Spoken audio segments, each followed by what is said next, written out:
AA punya 5 pesantren, yang mana yang kita akan kunjungi siang ini, A? Ini namanya pesantren Darut Tauhid di Geger Kalong, ya. Ini lebih kepada entrepreneurship, wirausaha, miniatur realita seperti cottage ini. Nanti yang di Eko Pesantren itu kelihatannya akan jadi pesantren sungguhannya, ya, yang mendidik, namanya Khodimul Ummah, para calon pelayan umat. Jadi kalau kepemimpinan di kita makin tinggi jabatan itu makin melayani, Bu. Nah, kita akan ke sana. Yang di sana Eko disebut Eko karena problem ke depan dunia ini pasti masalah ekologi. Seharusnya pesantren itu menjadi orang-orang yang berada di barisan paling depan untuk menjaga kelestarian alam. Makanya disebut Eko Pesantren. Jalan kaki, A, sekarang? Naik motor. Oh, naik motor, iya deh.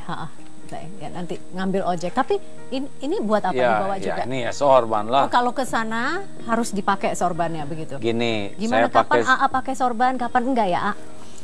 Sebetulnya sesuai proporsional aja. Proporsionalnya apa ukurannya? Kalau pakai motor, pakai sorban, helmnya nggak masuk, benar? Iya. Kalau sedang latihan gunung, pakai sorban banyak nyangkut. Kalau lagi sholat atau ceramah, proporsional saja. Karena pada Islam, tempatnya, begitu ya. Karena Islam itu tidak terbelenggu oleh aksesoris, ya. Dan sorban hanya aksesoris begitu. Sorban cara saya menghormati. Oh, oke. Coba, kayak apa pakai sorban? Iya, sebetulnya ini $10 ya kursus ini. $10, $10. Ayo bayar semua kru, ayo. Kalau sedang umroh itu biasanya pada kursus, gimana ajarinnya, $10 sedekah. Bukan ke saya, buat umat aja, ya. Oh, pertama pakai peci dalamnya dulu. Ini sebetulnya di Arab sendiri nggak ada yang pakai sorban mirip kayak gini. Ya, ini mah ngarang aja waktu itu. Waktu itu kapan, ngarangnya? Ya waktu pesantren, lihat guru saya pakai sorban, kelihatannya senang gitu. Saya niru dulu, guru. Ya beginilah. Berarti waktu umur masih 17-an gitu ya, A? Oh, 17 saya belum sadar ya. Umur 23 waktu itu mulai pesantren. Ya. Oh, langsung cepet banget ya. Tadi kalau nggak salah cuma 10 detik ya? Ya, Allah bisa karena biasa. Oh, udah biasa. Jalan sekarang kita, A, ya, dengan sorban jadi beda nih.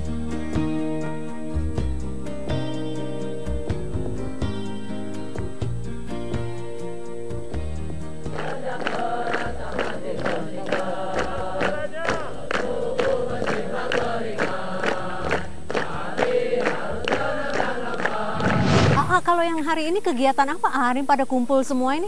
Ini santri baru.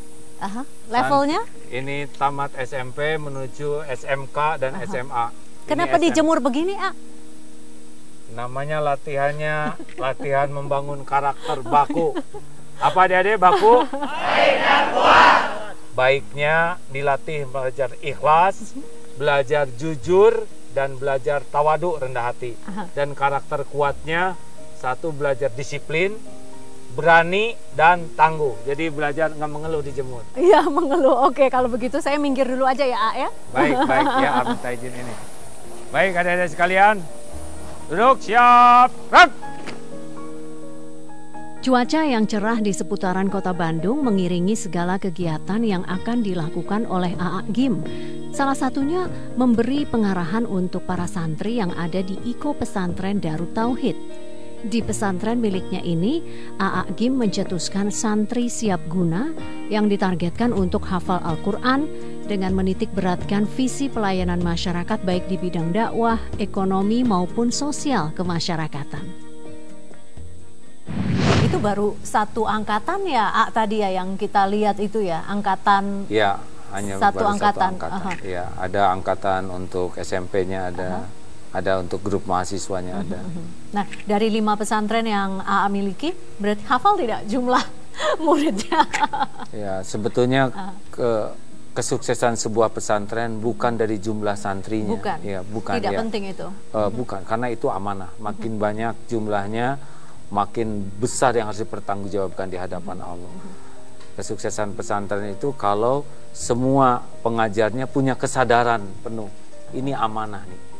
Saya harus melakukan yang terbaik untuk amanah ini. Mungkin hanya 2-3 orang, tapi boleh jadi di sisi Allah sukses. Itu berarti ukurannya bukan berapa besar begitu ya. Itu tapi ujian. Kalau untuk AA sendiri, Apa sih konsep yang ini ciri khasnya Darut Tauhid nih ini nih, Ya. begitu. Yang pertama adalah prioritas memperkenalkan Allah tadi, ya. Karena al-fiqh al-akbar, ilmu yang paling agung, paling mulia, paling penting adalah ilmu mengenal Allah. Nah, kalau udah kenal Allah, dia akan nyaman dan mantep menghadapi episode apapun dalam hidup ini. Kita tahu hidup ini pasti banyak gejolak, pasti banyak ujiannya. Tapi karena yakin ada Allah yang maha melihat, maha dekat, maha menolong, dan ujian itu pasti baik, jadi nggak ada keluh kesah lagi menghadapi hidup. Bagaimana mentransfer semua ilmu itu untuk level katakanlah anak SMP yang masuk SMA begitu. Jadi ilmu yakin itu hanya datang kalau kitanya yakin. Kita tidak bisa meyakinkan orang kalau kitanya ragu. Nah, ilmu tauhid itu bukan hanya di lingkungan teori tauhid saja. Allah maha baik, nggak cukup hanya di sana. Harus kita mujahadah namanya. Jadi Artinya para ustadz, ya khususnya saya, teman-teman itu mujahadah. Bagaimana misalkan untuk yakin bahwa jaminan itu datang dari Allah. Kita banyak sedekahnya. Nanti kita bisa lihat, oh ternyata benar. Atau mungkin tadi yang diceritakan santri dilatih untuk yakin terhadap rezeki dari Allah.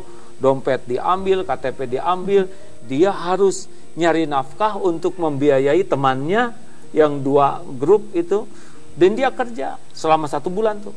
Apa aja dia lakukan dan ternyata cukup hasilnya. Oh benar. Ada simulasi seperti itu dalam program pengajaran ya. Ini latihan ini adalah simulasi. Salah satu yang ditekankan di sini juga adalah soal bagaimana menekankan pentingnya berusaha, jadi entrepreneur begitu ya. Bagaimana di tuh sini prakteknya di sini? konsepnya berusaha menjadi ahli zikir, artinya orang yang kenal dan yakin ke Allah dan patuh. Yang kedua, ahli pikir, artinya ini akal nih harus dioptimalkan ya, menjadi manusia seprofesional mungkin. Kan ada sunatullah, makanya kalau kita lihat mudah-mudahan manajemen di sini juga lebih baik lah mudah-mudahan ya. Bahkan beberapa sudah menggunakan ISO standar internasional, karena kami ingin apa yang terbaik dari akal ini bisa optimal. Dan yang ketiga adalah ahli ikhtiar, jadi bukan hanya hati nyantel ke Allah, bukan hanya otak jadi cerdas, tapi juga tubuh ini bisa all out ya, memberikan yang terbaik dalam hidup ini. Makanya ikhtiar itu menjadi amal soleh yang kita sukai.